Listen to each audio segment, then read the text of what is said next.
वायु देवता कहते हैं, कौशिकी को उत्पन्न करके उन्हें ब्रह्मा जी के हाथ में देने के पश्चात गौरी देवी ने प्रत्युत उपकार के लिए पितामह से कहा।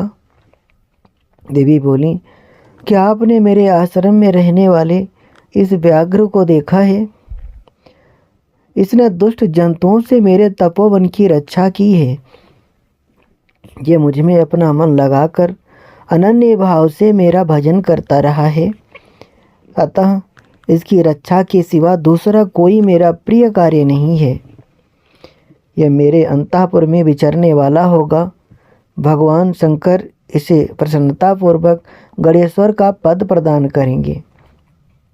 मैं इसे आगे करके सखियों के साथ यहाँ से जाना चाहती हूँ। इसके लिए आप मुझे आज्ञा दें, क्योंकि आप प्रजापति हैं। देवी के ऐसा कहने पर उन्हें भोली भाली जान हंसते और मुस्कुराते हुए ब्रह्मा जी उस व्याघ्र की पुरानी क्रूरतापूर्ण करतूतें बताते हुए उसके दुष्टता का वर्णन करने लगे। ब्रह्मा जी ने कहा, देवी, कहाँ तो पशुओं में क्रूर व्याघ्र और कहाँ ये आपकी मंगलमयी कृपा। आप विषधर सर्प के मुख में साक्षात अमृत क्यों खींच रही हैं? ये केवल व्याघ्र के रूप में रहने वाला कोई दुष्ट निशाचर है। इसने बहुत सी गौओं और तपस्वी ब्राह्मणों को खा डाला है। यह उन सबको इच्छा अनुसार ताप देता हुआ मनमाना रूप धारण करके विचरता है। अतः इसे अपने पाप कर्म का फल अवश्य भोगना चाहिए। ऐसे दुष्टों पर आपको कृपा करने की क्या आवश्यकता है? इस स्वभाव से ही कलुषित चित्त वाले दुष्ट जीव से देवी को क्या काम? देवी बोली, आपने जो कुछ कहा है वह सब ठीक है। ये ऐसा ही सही, तथापि मेरी शरण में आ गया है, अतः मुझे इसका त्याग नहीं करना चाहिए। ब्रह्मा जी ने कहा, देवी, इसकी आपके प्रति भक्ति है, इस बात को जाने बिना ही मैंने आपके समक्ष इसके पूर्व चरित्र का वर्णन किया है। यदि इसके भीतर भक्ति है तो पहले के पापों से इसका क्या बिगड़ने वाला है, क्योंकि आपके भक्त का कभी नाश नहीं होता। जो आपकी आज्ञा का पालन नहीं करता वो पुण्य कर्मा होकर भी क्या करेगा? देवी, आप ही अजन्मा, बुद्धिमती, पुरातन शक्ति और परमेश्वरी हैं।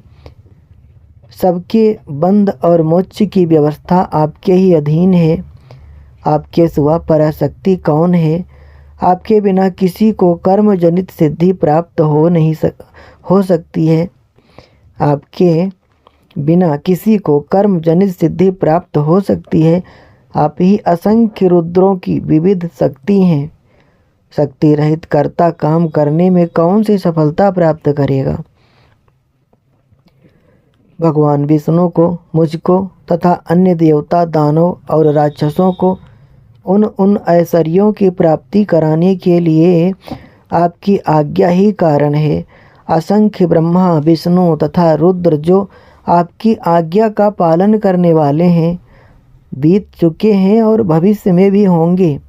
देवेश्वरी, आपकी आराधना किए बिना हम सब श्रेष्ठ देवता भी धर्म आदि चारों पुरुषार्थों की प्राप्ति नहीं कर सकते।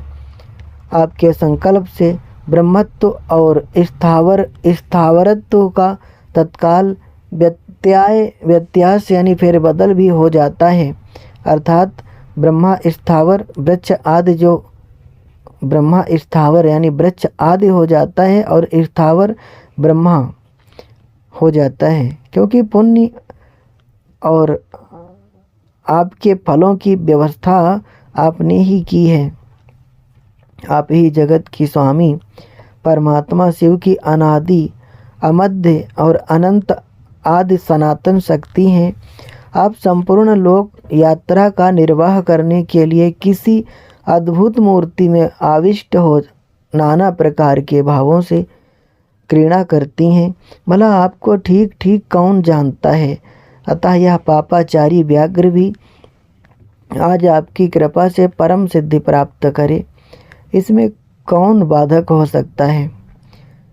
इस प्रकार उनके परम तत्व का स्मरण कराकर ब्रह्मा जी ने जब उचित प्रार्थना की, तब गौरी देवी तपस्या से निवृत्त हुई। तदनंतर देवी की आज्ञा लेकर ब्रह्मा जी अंतर्ध्यान हो गए। फिर देवी ने अपने वियोग को न सह सकने वाले माता पिता मैना और हिमवान का दर्शन करके उन्हें प्रणाम किया तथा उन्हें नाना प्रकार से आश्वासन दिया। इसके बाद देवी ने तपस्या के प्रेमी तपोवन के वृक्षों को देखा। वह उनके सामने फूलों की वर्षा कर रहे थे। ऐसा जान पड़ता था मानो उनसे होने वाले वियोग के शोक से पीड़ित हों, वह आंसू बरसा रहे हों। अपनी शाखाओं पर बैठे हुए विहंगमों के कलरवों के ब्याज से मानो वे व्याकुलता पूर्वक नाना प्रकार से दीनतापूर्ण विलाप कर रहे हों। तदनंतर पति के दर्शन के लिए उतावली हो उस व्याघ्र को औरस पुत्री की भांति स्नेह से आगे करके सखियों से बातचीत करती और देह की दिव्य प्रभा से दसों दिशाओं को उद्दीपित करती हुई गौरी देवी मंदराचल को चली गईं, जहाँ संपूर्ण जगत के आधार, सृष्टा, पालक और संहारक पति देव महेश्वर विराजमान थे। अध्याय 26।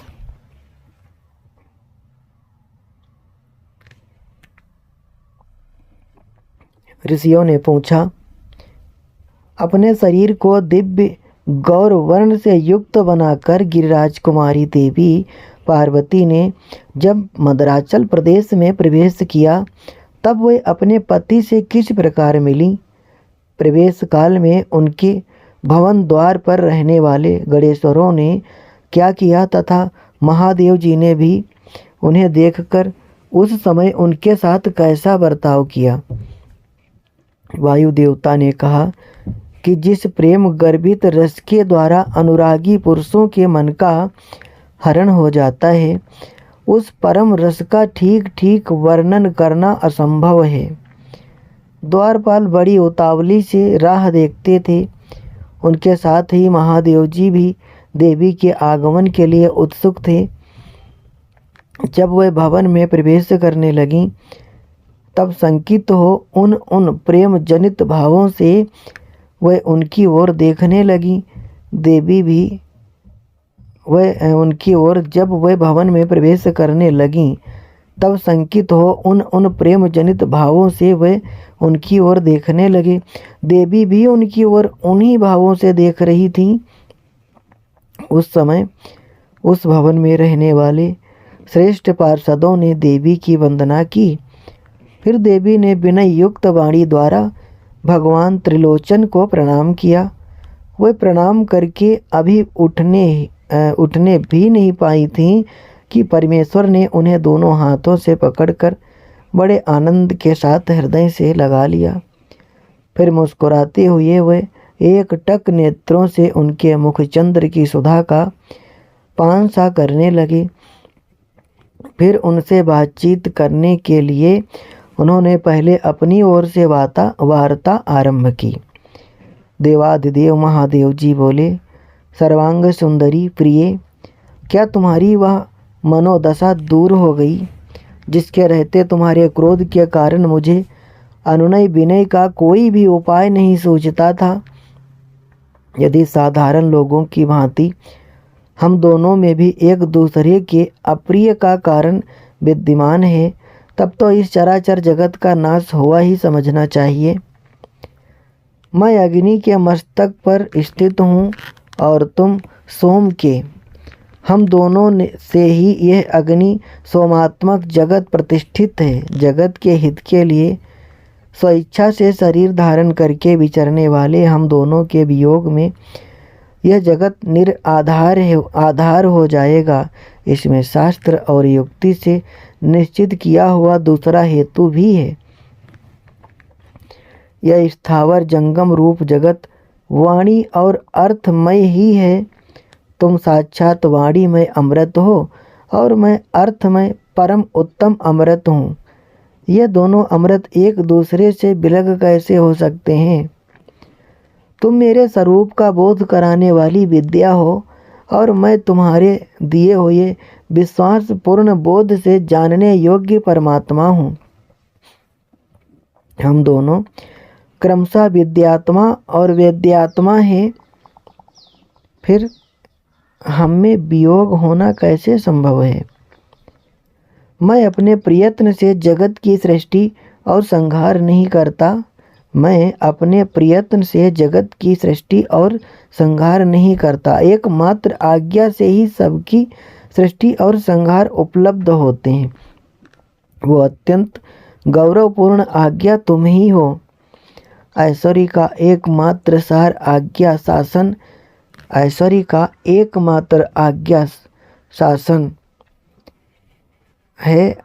ऐश्वर्य का एकमात्र सार आज्ञा शासन है, क्योंकि वही स्वतंत्रता का लक्षण है। आज्ञा से वियुक्त होने पर मेरा ऐश्वर्य कैसा होगा? हम लोगों का एक दूसरे से विलग होकर रहना कभी संभव नहीं है। देवताओं के कार्य की सिद्धि के उद्देश्य से ही मैंने उस समय उस दिन लीला पूर्वक व्यंग वचन कहा था। तुम्हें भी तो यह बात अज्ञात नहीं थी, फिर तुम कुपित कैसे हो गई? अतः यही कहना पड़ता है कि तुमने मुझ पर भी जो क्रोध किया था वह त्रिलोकी की रक्षा के लिए ही था, क्योंकि तुम में ऐसी कोई बात नहीं है जो जगत के प्राणियों का अनर्थ करने वाली हो। इस प्रकार प्रिय वचन बोलने वाले साक्षात परमेश्वर शिव के प्रति श्रृंगार रस के सारभूत भावों की प्राकृतिक जन्मभूमि देवी पार्वती अपने पति की कही हुई ये मनोहर बात सुनकर इसे सत्य जान मुस्कुरा कर रह गईं। लज्जावश कोई उत्तर ना दे सकी। केवल कौशिकी के यश का वर्णन छोड़कर और कुछ उन्होंने नहीं कहा। देवी ने कौशिकी के विषय में जो कुछ कहा उसका वर्णन करता हूँ। देवी बोली, भगवान, मैंने जिस कौशिकी की सृष्टि की है उसे क्या आपने नहीं देखा है? वैसी कन्या ना तो इस लोक में हुई है और न होगी। यूँ कहकर देवी ने उसके बिंदी पर्वत पर निवास करने तथा सम्रांगण में शुंभ और निशुंभ का वध करके उन पर विजय पाने का प्रसंग सुनाकर उसके बल पराक्रम का वर्णन किया। साथ ही यह भी बताया कि वह उपासना करने वाले लोगों को सदा प्रत्यक्ष फल देती है तथा निरंतर लोगों की रक्षा करती रहती है। इस विषय में ब्रह्मा जी आपको आवश्यक बातें बताएंगे। उस समय इस प्रकार बातचीत करती हुई देवी की आज्ञा से ही एक सखी ने उस व्याघ्र को लाकर उनके सामने खड़ा कर दिया।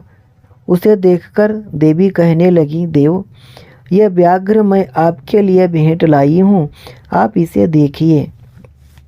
इसके समान मेरा उपासक दूसरा कोई नहीं है। इसने दुष्ट जंतुओं के समूह से मेरे तपोवन की रक्षा की थी। ये मेरा अत्यंत भक्त है और अपने रक्षणात्मक कार्य से मेरा विश्वास पात्र बन गया है। मेरी प्रसन्नता के लिए ये अपना देश छोड़कर यहाँ आ गया है। महेश्वर, यदि मेरे आने से आपको प्रसन्नता हुई है और यदि आप मुझसे अत्यंत प्रेम करते हैं तो मैं चाहती हूँ कि ये नंदी की आज्ञा से मेरे अंतःपुर के द्वार पर अन्य रक्षकों के साथ उन्हीं के चिन्ह धारण करके सदा स्थित रहे। वायुदेव कहते हैं, देवी के इस मधुर और अंततोगत्वा प्रेम बढ़ाने वाले शुभ वचन को सुनकर महादेव जी ने कहा कि मैं बहुत प्रसन्न हूँ।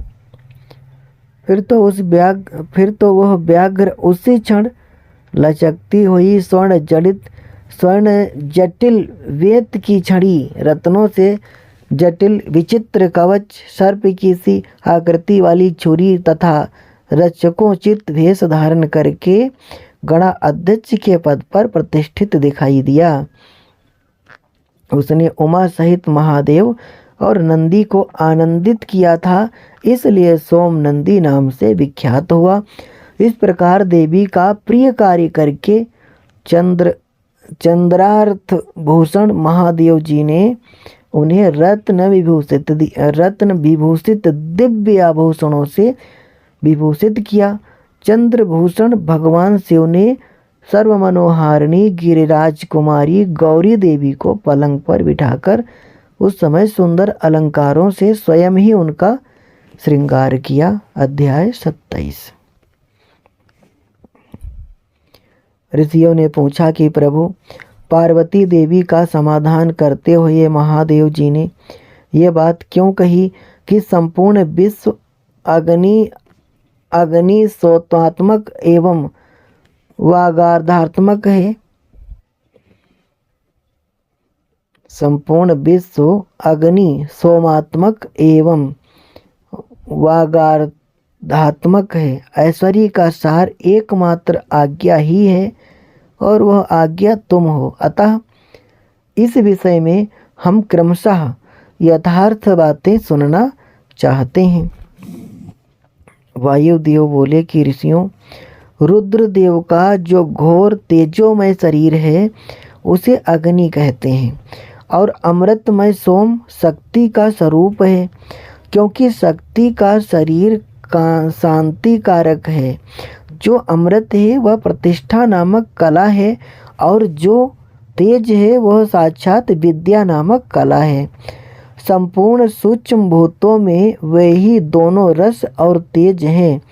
तेज की वृत्ति दो प्रकार की है, एक सूर्य रूपा और दूसरी अग्नि रूपा।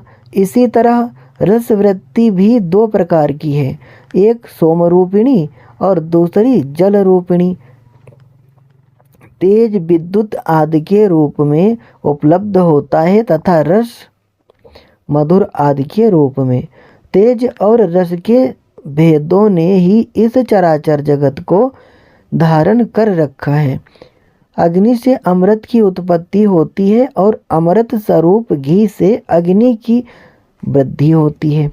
अतएव अग्नि और सोम को दी हुई आहुति जगत के लिए हितकारक होती है।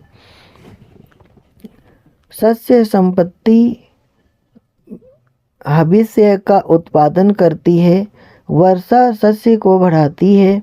इस प्रकार वर्षा से ही हविष्य का प्रादुर्भाव होता है, जिससे यह अग्नि सोमात्मक जगत टिका हुआ है।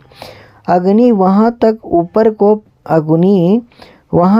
ऊपर को प्रज्वलित होता है जहाँ तक सोम संबंधी परम अमृत विद्यमान है, और जहाँ तक अग्नि का स्थान है वहाँ तक सोम संबंधी अमृत नीचे को झरता है। इसीलिए कालाग्नि नीचे है और शक्ति ऊपर। जहाँ तक अग्नि है उसकी गति ऊपर की ओर है, और जो जल का अपलावन है उसकी गति नीचे की ओर है। आधार शक्ति ने ही इस ऊर्ध्वगामी कालाग्नि को धारण कर रखा है तथा निम्नगामी सोम शिव शक्ति के आधार पर प्रतिष्ठित है। शिव ऊपर है और शक्ति नीचे तथा शक्ति ऊपर है और शिव नीचे। इस प्रकार शिव और शक्ति ने यहाँ सब कुछ व्याप्त कर रखा है। बारंबार अग्नि द्वारा जलाया हुआ जगत भस्मसात हो जाता है। यह अग्नि का वीर्य है। भस्म को ही अग्नि का वीर्य कहते हैं। जो इस प्रकार भस्म के श्रेष्ठ स्वरूप को जानकर अग्नि इत्यादि मंत्रों द्वारा भस्म से स्नान करता है, वह बंधा हुआ जीव पाश से मुक्त हो जाता है। अग्नि के वीर्य रूप भस्म को सोम ने अयोग युक्ति के द्वारा फिर अपलावित किया, इसलिए वह प्रकृति के अधिकार में चला गया। यदि योग युक्ति से शाक्त अमृत वर्षा के द्वारा उस भस्म का सब ओर अपलावन हो तो वह प्रकृति के अधिकारों को निवृत्त कर देता है। अतः इस तरह का अमृत पलावन सदा मृत्यु पर विजय पाने के लिए ही होता है। शिवाग्नि के साथ शक्ति संबंधी अमृत का स्पर्श होने पर जिसने अमृत का अपलावन प्राप्त कर लिया उसकी मृत्यु कैसे हो सकती है? जो अग्नि के इस गुह्य स्वरूप को तथा पूर्वोक्त अमृत पलावन को ठीक ठीक जानता है वह अग्नि सोमात्मक जगत को त्याग कर फिर यहाँ जन्म नहीं लेता। जो शिव अग्नि से शरीर को दग्ध करके शक्ति स्वरूपा सोम अमृत से योग मार्ग के द्वारा इसे अपलावित करता है वह अमृत स्वरूप हो जाता है। इसी अभिप्राय को हृदय में धारण करके महादेव जी ने इस संपूर्ण जगत को अग्नि सोमात्मक कहा था। उनका यह कथन सर्वथा उचित है। अध्याय 28। वायु देवता कहते हैं, महर्षियों, अब ये बात बता रहा हूँ कि जगत की वांगार्थात्मकता की सिद्धि कैसे की गई है। 6 अधवाओं यानी मार्गों का सम्यक ज्ञान मैं संक्षेप से ही करा रहा हूँ, विस्तार से नहीं। कोई भी ऐसा अर्थ नहीं है जो बिना शब्द का हो और कोई भी ऐसा शब्द नहीं है जो बिना अर्थ का हो। अतः समयानुसार सभी शब्द संपूर्ण अर्थों के बोधक होते हैं। प्रकृति का यह परिणाम शब्द भावना और अर्थ भावना के भेद से 2 प्रकार का है। उसे परमात्मा शिव तथा पार्वती की प्राकृत मूर्ति कहते हैं। उनकी जो शब्दमयी विभूति है उसे विद्वान 3 प्रकार की बताते हैं, स्थूला, सूक्ष्म और परा। स्थूला वह है जो कानों को प्रत्यक्ष सुनाई देती है, जो केवल चिंतन में आती है वह सूक्ष्म कही गई है, और जो चिंतन की भी मीमांसा से परे है उसे परा कहा गया है। वो शक्ति स्वरूपा है, वही शिव तत्व के आश्रित रहने वाली पराशक्ति कही गई है। ज्ञान शक्ति के संयोग से वही इच्छा शक्ति उपोद्बलिका उसे दृढ़ करने वाली होती है।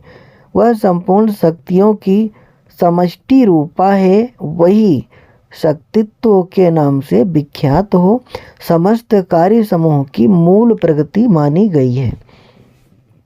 उसी को कुंडलिनी कहा गया है। वही विशुद्ध द्वैपरा माया है। वह स्वरूपतः विभाग रहित होती हुई भी 6 अधवाओं के रूप में विस्तार को प्राप्त होती है। उन 6 अधवाओं में से 3 तो शब्द रूप हैं और 3 अर्थ रूप बताए गए हैं। सभी पुरुषों को आत्मशुद्धि के अनुरूप संपूर्ण तत्वों के विभाग से लय और भोग के अधिकार प्राप्त होते हैं। वह संपूर्ण तत्व कलाओं द्वारा यथा योग्य प्राप्त हैं।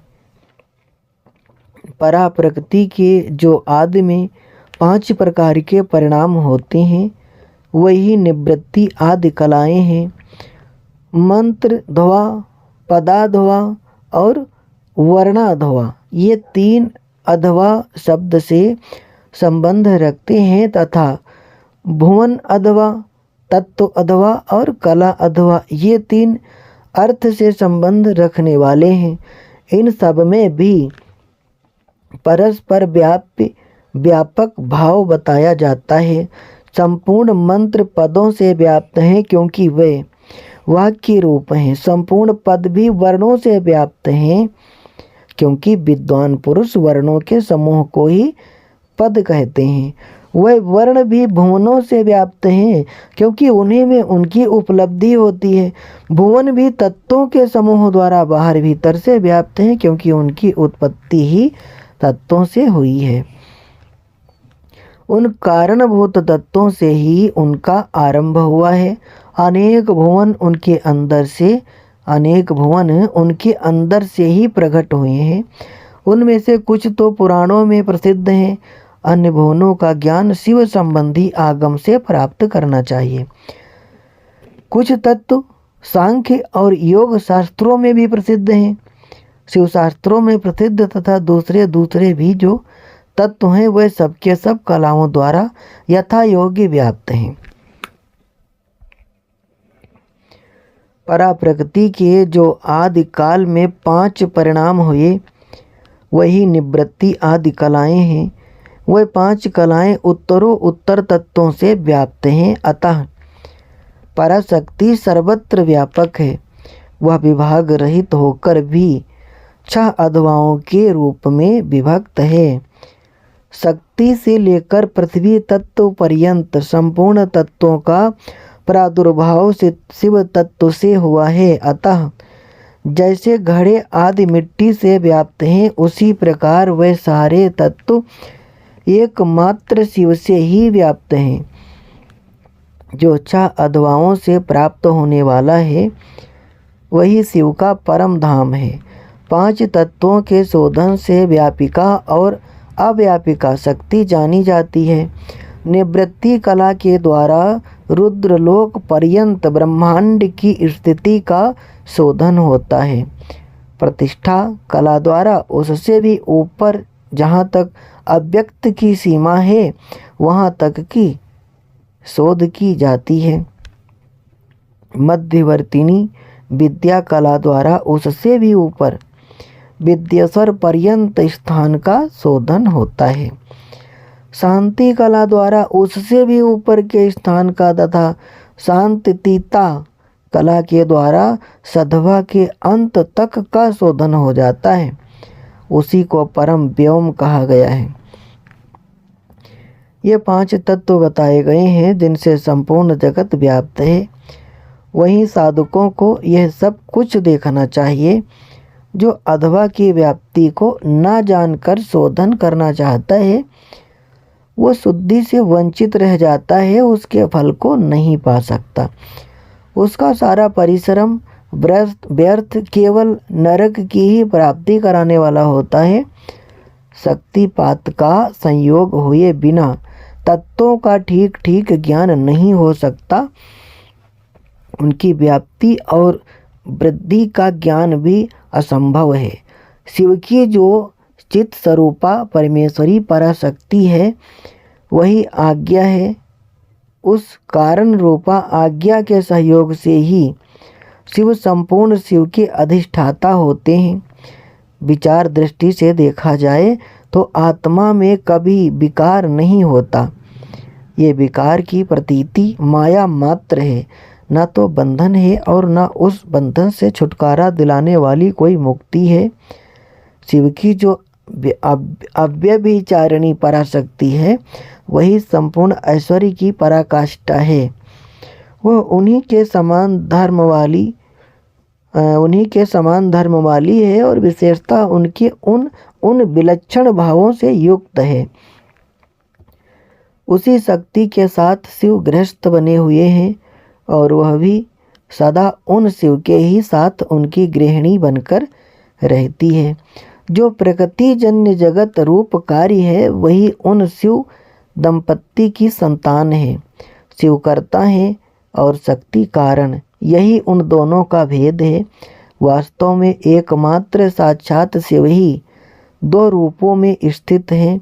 कुछ लोगों का कहना है कि स्त्री और पुरुष रूप में ही उनका भेद है। अन्य लोग कहते हैं कि पराशक्ति शिव में नित्य समवेत है।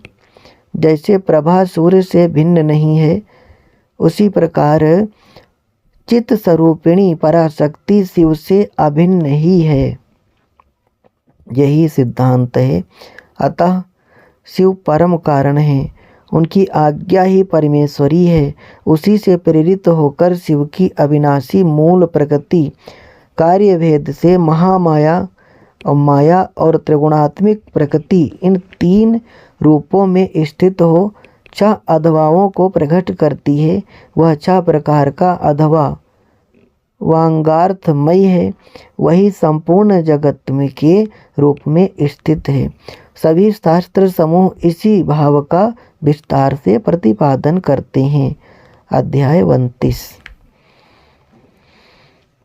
तदनंतर ऋषियों ने कई कारण दिखाकर पूछा कि वायुदेव, यदि शिव सदा शांत भाव से रहकर ही सब पर अनुग्रह करते हैं तो सबकी अभिलाषाओं को एक साथ ही पूर्ण क्यों नहीं कर देते।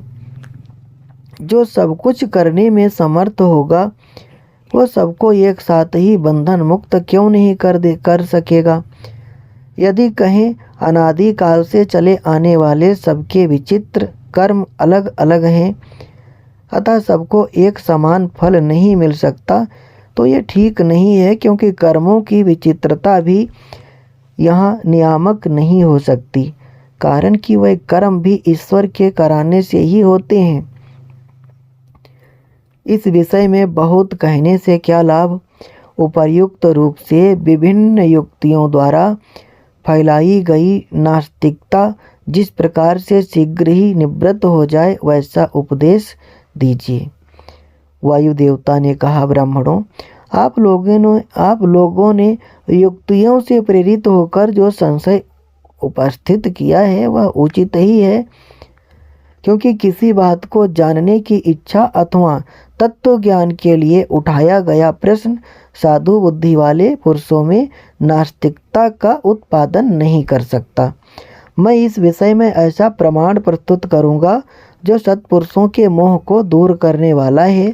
असत पुरुषों का जो अन्यथा भाव होता है उसमें प्रभु शिव की कृपा का अभाव ही कारण है। परिपूर्ण परमात्मा शिव के परम अनुग्रह के बिना कुछ भी कर्तव्य नहीं है, ऐसा निश्चय किया गया है। पर अनुग्रह कर्म में स्वभाव ही पर्याप्त पूर्णतः समर्थ है, अन्यथा निस्वभाव पुरुष किसी पर भी अनुग्रह नहीं कर सकता। पशु और पाश रूप सारा जगत ही पर कहा गया है, वह अनुग्रह का पात्र है। पर को अनुग्रहित करने के लिए पति की आज्ञा का समन्वय आवश्यक है। पति आज्ञा देने वाला है, वही सदा सब पर अनुग्रह करता है। उस अनुग्रह के लिए ही आज्ञा रूप अर्थ को स्वीकार करने पर शिव परतंत्र कैसे कहे जा सकते हैं। अनुग्रहक की अपेक्षा न रखकर कोई भी अनुग्रह सिद्ध नहीं हो सकता। अतः स्वतंत्र शब्द के अर्थ की अपेक्षा न रखना ही अनुग्रह का लक्षण है। जो अनुग्रही है वह परतंत्र माना जाता है, क्योंकि पति के अनुग्रह के बिना उसे भोग और मोक्ष की प्राप्ति नहीं होती। जो मूर्त्यात्मा है वह भी अनुग्रह के पात्र हैं, क्योंकि उनसे भी शिव की आज्ञा की निवृत्ति नहीं होती। वह भी शिव की आज्ञा से बाहर नहीं है। यहाँ कोई ऐसी वस्तु नहीं है जो शिव की आज्ञा के अधीन ना हो। सकल सगुण या साकार होने पर भी जिसके द्वारा हमें निष्कल निर्गुण या निराकार शिव की प्राप्ति होती है, उस मूर्ति या लिंग के रूप में साक्षात शिव ही विराज रहे हैं। वह शिव की मूर्ति है, ये बात तो उपचार से कही जाती है। जो साक्षात निष्कल तथा परम कारण रूप शिव हैं, वह किसी के द्वारा भी साकार अनुभाव से उपलब्धित नहीं होते, ऐसी बात नहीं है। यहाँ प्रमाण गम्य होना उनके स्वभाव का उपपादक नहीं है। प्रमाण अथवा प्रतीक मात्र से अपेक्षा बुद्धि का उदय नहीं होता, वह परम तत्व के उपलक्षण मात्र हैं। इसके सिवा उनका कोई अभिप्राय नहीं है। कोई ना कोई मूर्ति ही आत्मा का साक्षात उपलक्षण होती है।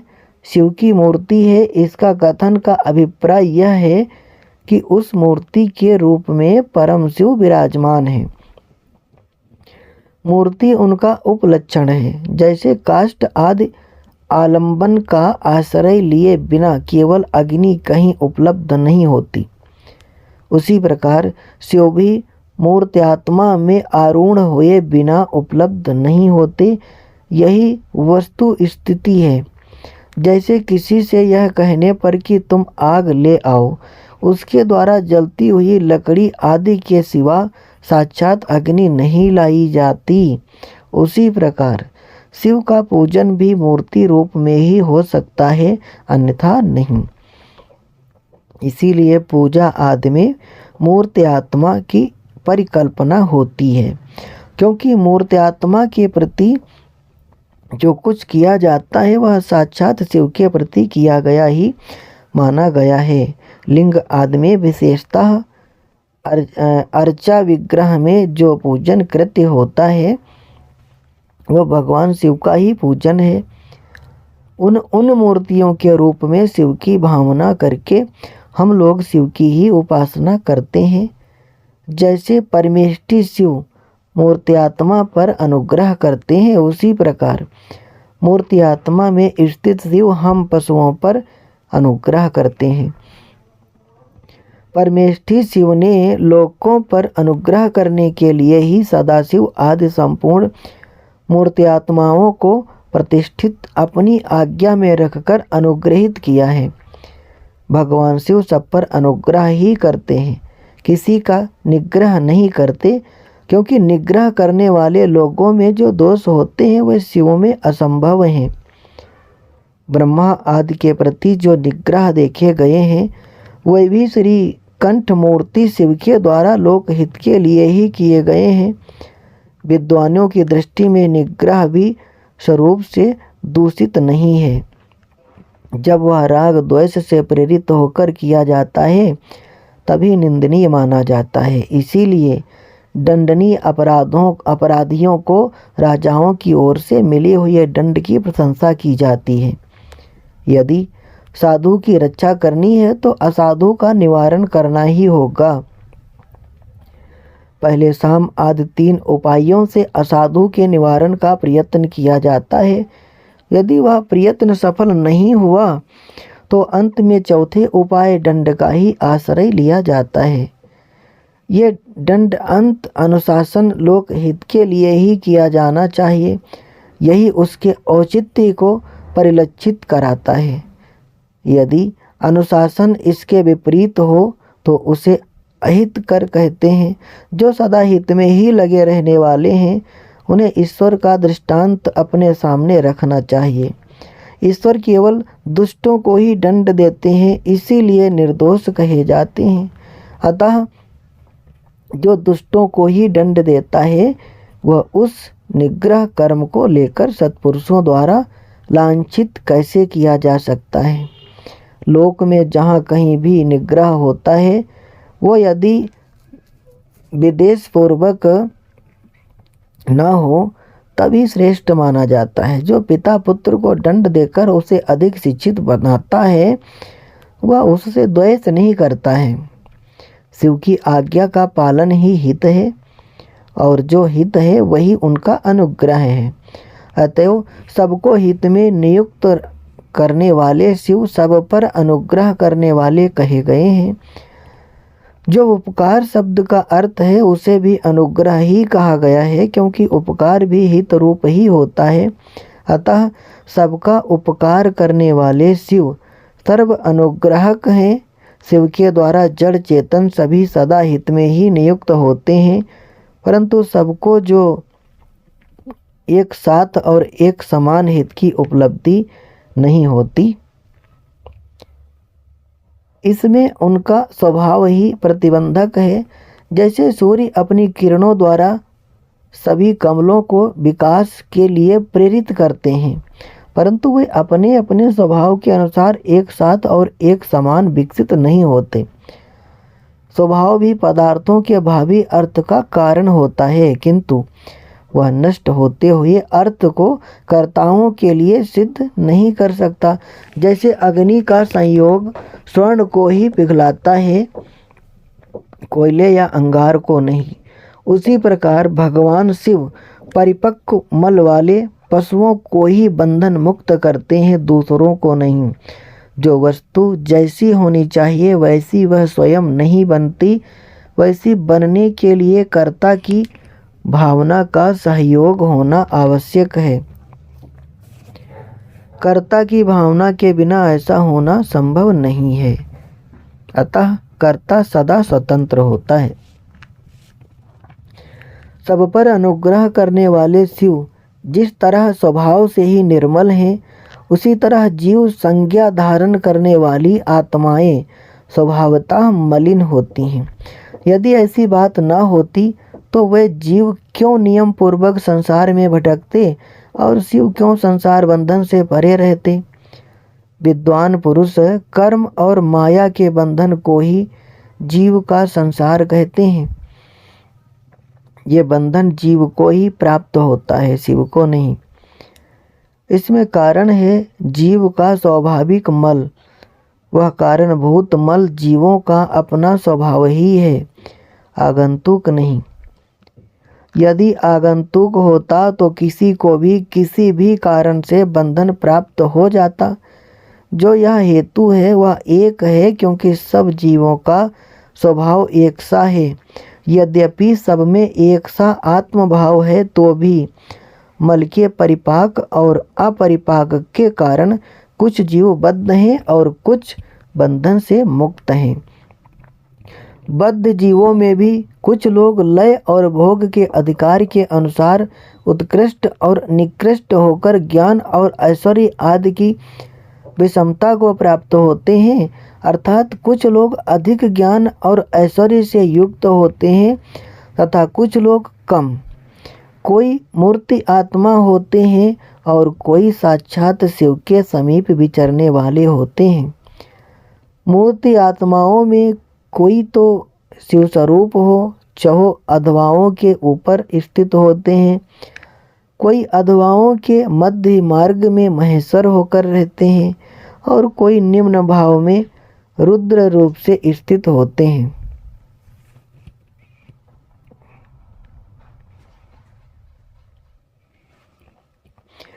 शिव के समीपवर्ती स्वरूप में भी माया से परे होने के कारण उत्कृष्ट, मध्यम और निष्कृष्ट के भेद से 3 श्रेणियां होती हैं।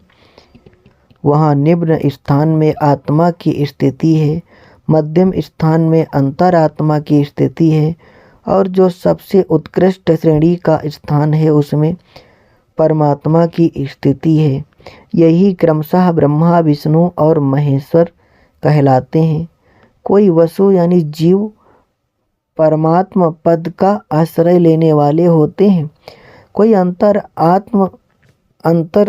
अंतरात्मा पद पर और आत्म पद पर प्रतिष्ठित होते हैं। भगवान शिव तो अनायास ही समस्त पशुओं को बंधन से मुक्त करने में समर्थ हैं। फिर वे उन्हें बंधन में डाले रखकर क्यों दुख देते हैं। यहाँ ऐसा विचार या संदेह नहीं करना चाहिए, क्योंकि सारा संसार दुख रूप ही है। ऐसा विचारवानों का निश्चित सिद्धांत है। जो स्वभावतः दुखमय है वह दुख रहित कैसे हो सकता है। स्वभाव में उलटफेर नहीं हो सकता। वैद्य की दवा से रोग अरोग नहीं होता। वह रोग पीड़ित मनुष्य का अपनी दवा से सुखपूर्वक उद्धार कर देता है। इसी प्रकार जो स्वभावतः मलिन और स्वभाव से ही दुखी है, उन पशुओं को अपनी आज्ञा रूपी औषधि देकर शिव दुख से छुड़ा देते हैं। रोग होने में वैद्य कारण नहीं है, परंतु संसार की उत्पत्ति में शिव कारण है। अतः रोग और वैद्य के दृष्टांत से शिव और संसार के दृष्टांत में समानता नहीं है, इसलिए इसके द्वारा शिव पर दोषारोपण नहीं किया जा सकता। जब दुख स्वभाव सिद्ध है तब शिव उसके कारण कैसे हो सकते हैं। जीवों में जो स्वाभाविक मल है वही उन्हें संसार के चक्कर में डालता है। संसार का कारणभूत जो मल अचेतन माया आदि है, वह शिव का सानिध्य प्राप्त किए बिना स्वयं चेष्टाशील नहीं हो सकता। जैसे चुम्बक मणि लोहे का सानिध्य पाकर ही उपकारक होता है, लोहे को खींचता है, उसी प्रकार शिव भी जड़ माया आदि का सानिध्य पाकर ही उसके उपकारक होते हैं, उसे सचेष्ट बनाते हैं। उनके विद्यमान सानिध्य को अकारण हटाया नहीं जा सकता। अतः जगत के लिए जो सदा अज्ञात है वह शिव ही इसके अधिष्ठाता हैं। शिव के बिना यहाँ कोई भी प्रवृत्त चेष्टाशील नहीं होता। उनकी आज्ञा के बिना एक पत्ता भी नहीं हिलता। उनसे प्रेरित होकर ही यह सारा जगत विभिन्न प्रकार की चेष्टाएं करता है, तथापि वह शिव कभी मोहित नहीं होते। उनकी आज्ञा रूपिणी जो शक्ति है वही सबका नियंत्रण करती है। उसका सब ओर मुख है।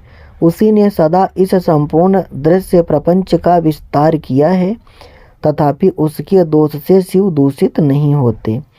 जो दुर्बुद्धि मानव मोहवश इसके विपरीत मान्यता रखता है वह नष्ट हो जाता है।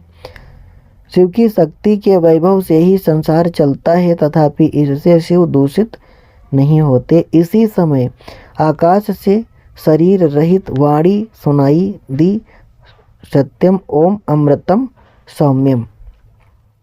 इन पदों का वहाँ स्पष्ट उच्चारण हुआ। उसे सुनकर सब लोग बहुत प्रसन्न हुए। उनके समस्त संशयों का निवारण हो गया तथा उन मुनियों ने विस्मित हो प्रभु पवन देव को प्रणाम किया।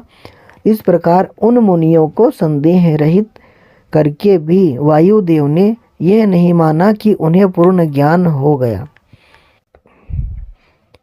इनका ज्ञान अभी प्रतिष्ठित नहीं हुआ है, ऐसा समझकर ही वे इस प्रकार बोले। वायु देवता ने कहा, मुनियों, परोक्ष और अपरोक्ष के भेद से ज्ञान दो प्रकार का माना गया है। परोक्ष ज्ञान को अस्थिर कहा जाता है और अपरोक्ष ज्ञान को सुस्थिर युक्तिपूर्ण उपदेश से जो ज्ञान होता है उसे विद्वान पुरुष परोक्ष कहते हैं। वही श्रेष्ठ अनुष्ठान से अपरोक्ष हो जाएगा। अपरोक्ष ज्ञान के बिना मोक्ष नहीं होता। ऐसा निश्चय करके तुम लोग आलस्य रहित हो श्रेष्ठ अनुष्ठान की सिद्धि के लिए प्रयत्न करो। अध्याय 30 से 31 तक पूर्ण हुआ।